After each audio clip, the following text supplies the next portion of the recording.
Bueno, voy a leer 5 preguntas rapidito como para que las vayan pensando. Gladys, ¿considera que estos temas se podrán solucionar en la etapa de armonización? Si considera que las autonomías de las regiones y comunas están coordinadas suficientemente bien como para que dicha autonomía sea real, y si considera que la solidaridad entre regiones funcionará.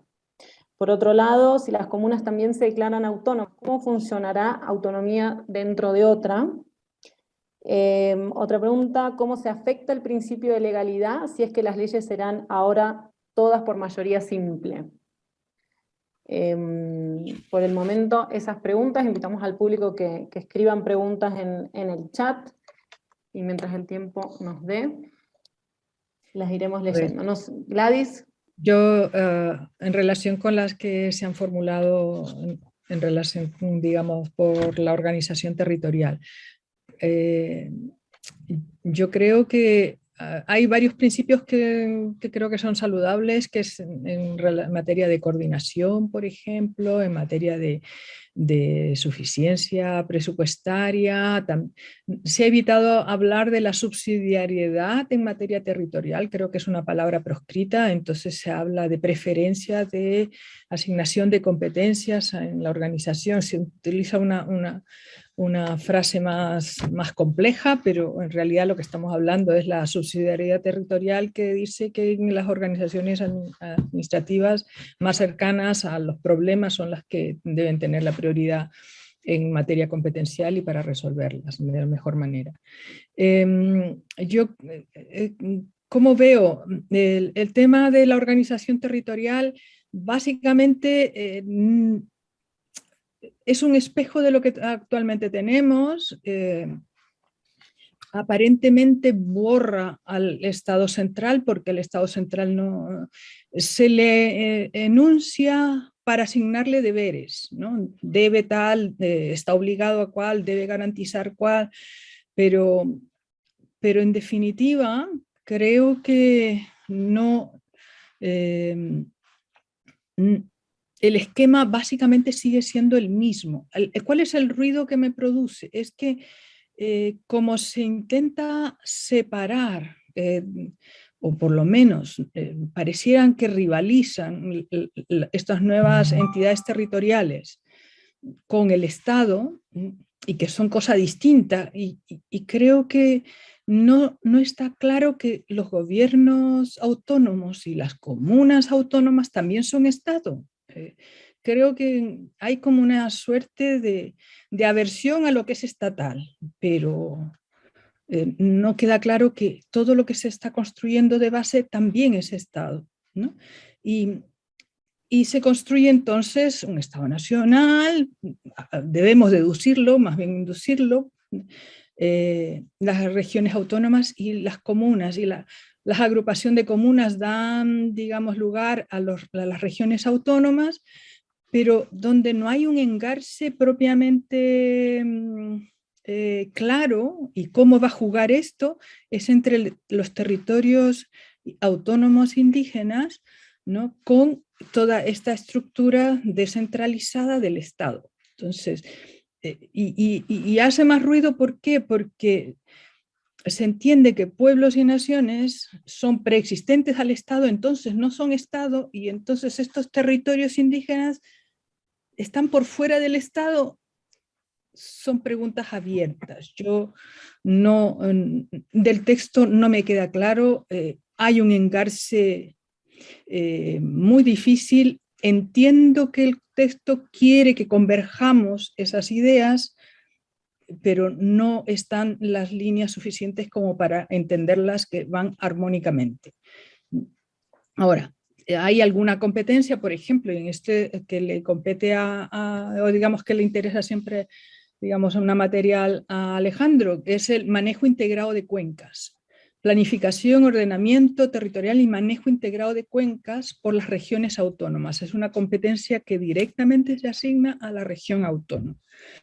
Entiendo que el manejo integrado de cuencas, digamos, sobreentiende o se debe sobreentender que tiene que ser con una coordinación muy estrecha interregional, porque si no, no funciona y las cuencas no respetan las divisiones territoriales políticas. Es decir, es un sistema que muchas veces se utiliza para divisiones justamente y hitos, ¿no?, geográficos que delimitan circunscripciones políticas administrativas, pero entonces su manejo va a requerir eso. Y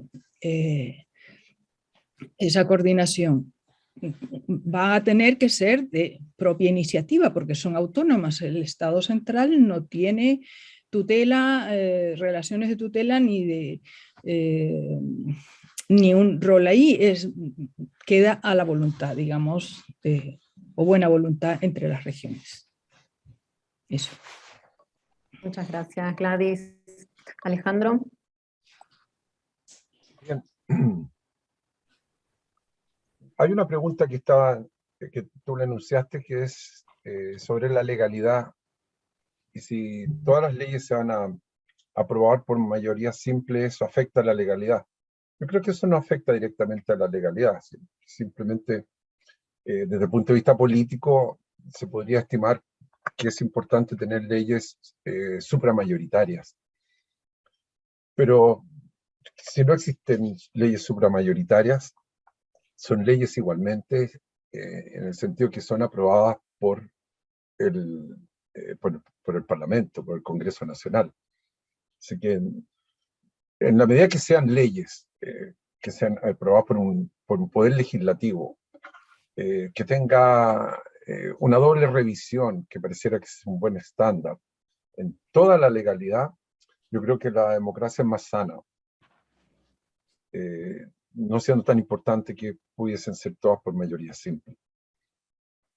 Lo segundo que puedo comentar es complementar lo que decía Gladys sobre el manejo integrado de cuencas y sobre cómo está diseñado ese tema específico en la Constitución, aunque temo que pueda yo introducirme en lo que se va a analizar más tarde por Verónica y Natalia. Pero simplemente decir desde el punto de vista de organización administrativa, va a ser realmente compleja la coordinación entre la región autónoma, los que también aprueba como nueva organización el borrador, los consejos de cuenca que se deben crear, y adicionalmente la Agencia Nacional del Agua, que esta última reemplazaría nada más ni nada menos que tanto, en principio, porque eso no está diseñado directamente en el borrador permanente, pero sí se ha anunciado en las normas transitorias, a la Dirección General de Aguas, a la Dirección de Obras Hidráulicas y a la Superintendencia de Servicios Sanitarios, lo que parece realmente excesivo, digamos, porque estos tres órganos actuales realizan muchas más actividades que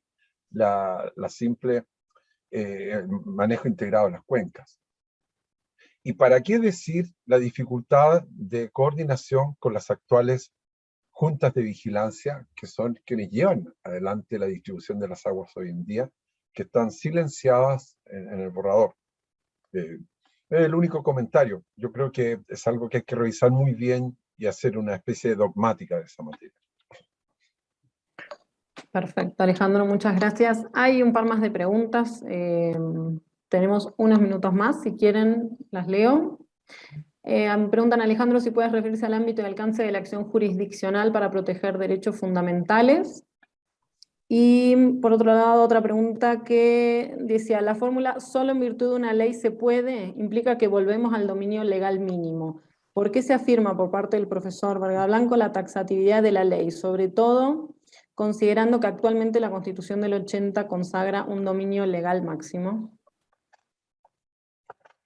A ver, voy a partir por la primera, salvo que Gladys quiera comentar también sobre el recurso de protección. Quizás se está preguntando la tutela de los derechos fundamentales. No sé, Gladys, si tú quieres decir algo. A ver, solamente en relación en realidad con un tema que creo que se me había quedado anteriormente de las preguntas, el concepto de autonomía. Yo no le tengo ninguna aprensión a la noción de autonomía ya de regiones autónomas o de comunas autónomas. Yo, en realidad, y he estudiado, y de hecho mi tesis doctoral trató sobre la autonomía local, la autonomía es un concepto bastante plástico, bastante que puede definirse de un modo bastante restringido, y en eso está, digamos, la capacidad del legislador de conformarla y de limitarla, o también con una autonomía bastante más extensa, bastante más laxa. Entonces, yo no haría observaciones en relación a si la autonomía contraviene, digamos, la unidad o genera, digamos, una contraposición necesariamente con el Estado o dentro del Estado. Creo que eso es posible, digamos, perfectamente. Lo único es que como se crean estas nuevas entidades y hay esta difícil relación entre entidades que pueden estar por fuera del Estado, ¿cómo garantizamos, digamos, ese funcionamiento armónico del Estado? Eso en relación con lo que me habían preguntado, creo que hace unos momentos, y se me quedó en el tintero. Y solamente lo último, es que solamente recordar una frase que recuerdo de Felipe González, que en sus momentos de mayor prestigio, que él decía, la democracia nos permite, digamos, la democracia no nos garantiza un buen gobierno, pero sí que podamos cambiarlo. Yo diría ahora, apelando, la democracia no nos ha garantizado un buen texto, lo que sí nos garantiza es que qué hacemos con eso. Nada más, que es un proyecto que se nos presenta a la ciudadanía para evaluarlo en su mérito. Y aquí lo que estamos evaluando es el trabajo que nos han entregado. Nada más. Gladys. Alejandro. Bueno, cortito, me refiero a, muy breve también a la autonomía que dice Gladys. Ella es una especialista en el tema igualmente. En este proyecto kilométrico de constitución hay quizás un cambio en cuanto al concepto de autonomía que muchos autores de derecho administrativo predicábamos. Yo llevo predicando 30 años la autonomía administrativa, desde el punto de vista de que dentro de la actividad que corresponde al Poder Ejecutivo puedan existir algunas autonomías. Y de hecho existen distintas autonomías. Pero las autonomías que pareciera que se están figurando en el proyecto van más allá. Incluso es una autonomía legislativa y jurisdiccional. Es producir un Estado dentro del otro Estado. Entonces, hay un concepto de autonomía distinto y en el cual hay que trabajar mucho para poder dar una respuesta dogmática de lo que está en el borrador. Eso simplemente yo quería agregar a lo que dice Gladys muy bien. ¿no? En segundo lugar, respecto de las garantías fundamentales, no estaba en la exposición, pero puedo decir brevemente que desaparece el recurso a protección. Eso ya va a ser algo bien relevante dentro de los efectos inmediatos que puede producir la Constitución, en su caso, si es que es aprobada, porque produce el efecto derogatorio de la anterior, y significa que a partir de ese día ya no va a haber más posibilidad de interponer un recurso de protección ante las Cortes de Apelaciones, sino que lo que va a ser posible es un recurso de amparo de derechos fundamentales ante los tribunales ordinarios. Salvo que se interprete que mientras no se creen los tribunales administrativos, ni siquiera ante los tribunales ordinarios se podrían interponer los amparos, lo que es lo que se realizó durante la vigencia de la Constitución de 1925 en esos tipos de conflictos. Entonces, eso es algo que hay que tenerlo presente en cuanto a la garantía jurisdiccional de los derechos fundamentales. Y en fin, a la pregunta que se me hace del dominio máximo legal, Lo que hay es un cambio radical en cuanto a la taxatividad de las normas de ley, porque el artículo 63 de la Constitución actual, que establecía taxativamente en principio las materias de ley, en la verdad era algo engañoso, porque en el número 20 de ese artículo 63, se utilizó una fórmula tan amplia, que todas las reglas de contenido social relevante que tenga que ver con el establecimiento de un ordenamiento jurídico completo, quedaron siempre entregadas a la ley. Por lo tanto, hubo una especie de situación paradojal también ahí, quedó ahogada la potestad reglamentaria autónoma. Y en una constitución que nació en medio de un régimen autocrático, saliendo de una dictadura, que se haya ahogado la potestad reglamentaria es muy curioso. Y ahora, supuestamente, en un borrador en que la democracia debiese tener otro tono y en ningún caso dar posibilidad y márgenes para un gobernante autoritario o despótico, se cambia totalmente la regla. Por lo tanto, no es que yo diga que hay un dominio legal mínimo, hay un dominio legal taxativo que tiene muchas materias importantes para la ley, pero el argumento de mi exposición es que hay un margen para el reglamento autónomo que es quizás desconocido y que no lo hemos trabajado bien, porque es algo que recién se está observando en este borrador de Constitución. Eso. Perfecto, muchísimas gracias Alejandro, muchísimas gracias Gladys, excelentes exposiciones muy interesantes, y al público le dejamos saber que es el primer seminario de varios que estamos organizando, con lo cual no se preocupen que estos temas también probablemente sean tratados luego.